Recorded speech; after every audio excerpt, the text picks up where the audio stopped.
Hello అండి అందరికీ welcome back to our channel Rushanth Chaitra. ఈరోజు నేను మీకు చూపించే రెసిపీ రవ్వ లడ్డు. చాలా రుచిగా ఉంటుందండి, చాలా సులభంగా తయారు చేసుకోవచ్చు. ఇప్పుడు రవ్వ లడ్డు తయారు చేసే విధానం చూద్దాము.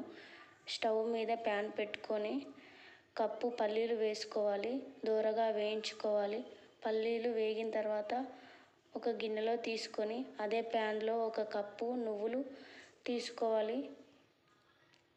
నువ్వులు వేయించుకోవాలి. ఎర్రగా వేయించిన తర్వాత అదే గిన్నెలో నువ్వులు వేసుకోవాలి. తర్వాత జీడిపప్పు, బాదం వేయించుకోవాలి. కావాలనుకుంటే మీరు కిస్మిస్ కూడా వేసుకోవచ్చు, నేను వేయలేదు. ఇప్పుడు అదే ప్యాన్లో ఒక స్పూన్ నెయ్యి వేసుకొని ఒక కప్పు బొంబాయి రవ్వ వేసుకోవాలి. దూరగా వేయించుకోవాలి.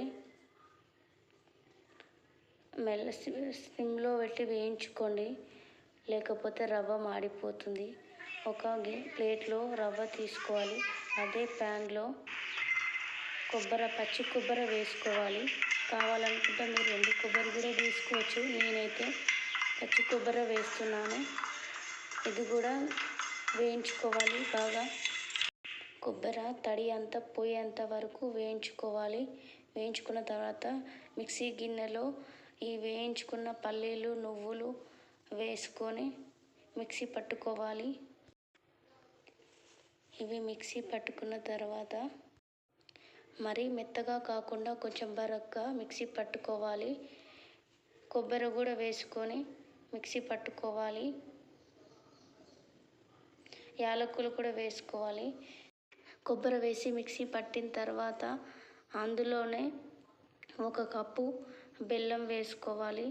మీరు కావాలంటే షుగర్ కూడా వేసుకోవచ్చు, నేనైతే బెల్లం వేస్తున్నాను. బెల్లం చాలా మంచిది కదా హెల్త్కి. మిక్సీ పట్టిన తర్వాత ఒక గిన్నెలో మిక్సీ పట్టిందంతా తీసుకోవాలి. అందులో వేయించుకున్న రవ్వ వేసుకోవాలి. వేసుకొని అంతా కలపాలి. ఈ లడ్డు చేయడం నాకు మా అత్తయ్య గారు నేర్పించారు. మా అత్తయ్య గారు చాలా మంచిగా చేస్తారు రవ్వ లడ్డు.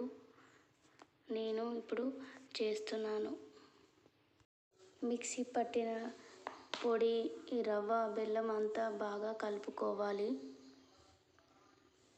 బాగా కలిసేంత వరకు కలుపుకున్న తర్వాత ఇందులోనే సన్నగా కట్ చేసిన ఖర్జూర, అంజీరా ముక్కలు వేసుకోవాలి.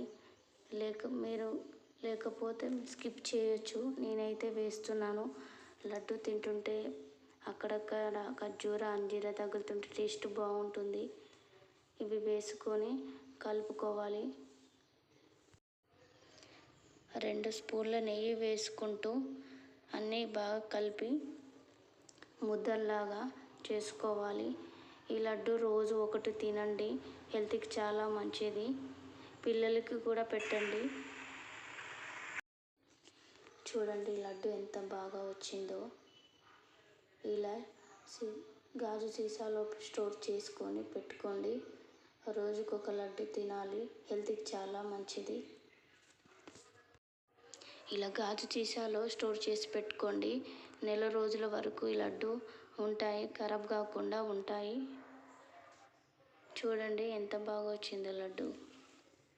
మీరు కూడా ట్రై చేసి చూడండి, చాలా చాలా బాగుంటాయి రవ్వ లడ్లు. నచ్చితే ఒక లైక్ చేయండి. అలాగే నా ఛానల్ ఫస్ట్ టైం చూస్తున్నట్టయితే సబ్స్క్రైబ్ చేసుకోవడం మర్చిపోకండి. బాయ్.